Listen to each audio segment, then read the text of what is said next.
I will start with the statement of Joseph Sansone. It is based on the sworn statement of the late Professor Dr. Francis Boyle, who has determined and concluded. Professor Boyle is the greatest authority in the field of bioweapons legislation. He is the author of it. So he knows what is legally meant by it. He knew, like no other, that the COVID-19 mRNA injection is a bioweapon. He has also made that loud and clear to the world, known, after which, despite being in good health, he passed away shortly after he had declared himself willing to give testimony under oath about this in court. The core of Professor Boyle's argument is that the COVID-19 mRNA injections contain derivatives of illegal military gene function research.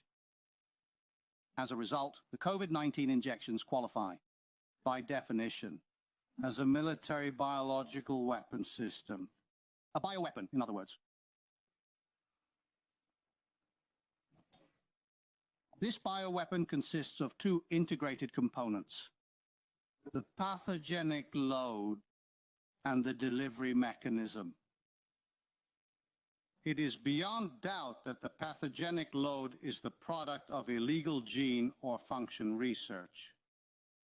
Boyle refers to this, to an article in the scientific journal Nature Medicine, of which I have included the link in this plea note. If you open that link, you will immediately read the warning that true scientists believe that an animal is the most likely source of the coronavirus. You will also immediately know that what is called the new normal, true scientists, are not scientists, but faith fanatics.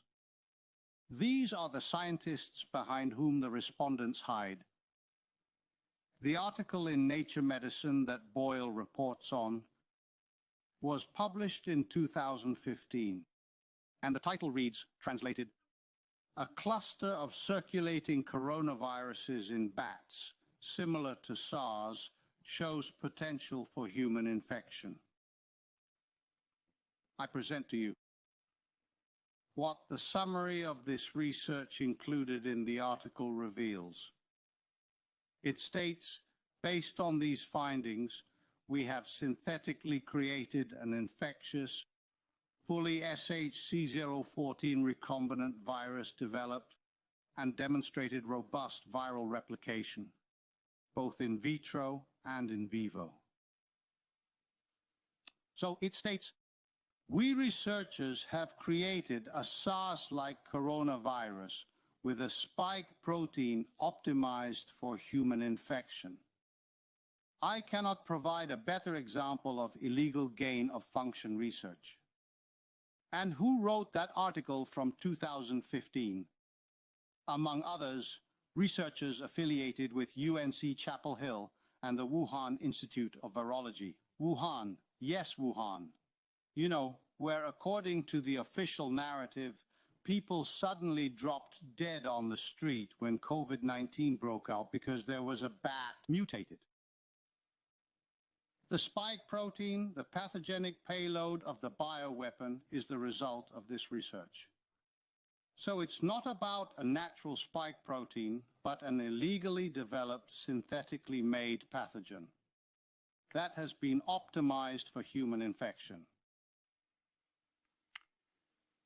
The spike protein mRNA, with the instructions to human cells to produce this very pathogenic spike protein, is one of the two crucial building blocks of the COVID-19 bioweapon.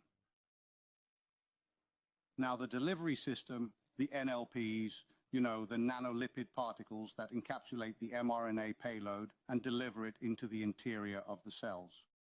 The propaganda term for this is fat globules, as if we're talking about something as harmless as a stick of butter. What did Boyle declare about it? Boyle declared that it is actually about a nanotechnology-enhanced delivery platform. This technology is, as Boyle declared, paid for, developed, financed, and conceived by the Pentagon and its research institute, DARPA. This nanotechnology platform, was not an afterthought. Dr. Boyle points out that the virus itself was aerosolized and engineered with nanotechnology from the very beginning. This indicates a long-term program aimed at the application of advanced delivery systems, and this technology has been used in the COVID-19 injections. Boyle determined that the NLP delivery system in the injections is the result of a specific teacher-sponsored program for nanotechnological biological weapons. In the presentation by Sanson, you can read further about the legal implications of this. It is also argued that Gates and Borla qualify as suspects of crimes against humanity as defined in the Rome Statute concerning the International Criminal Court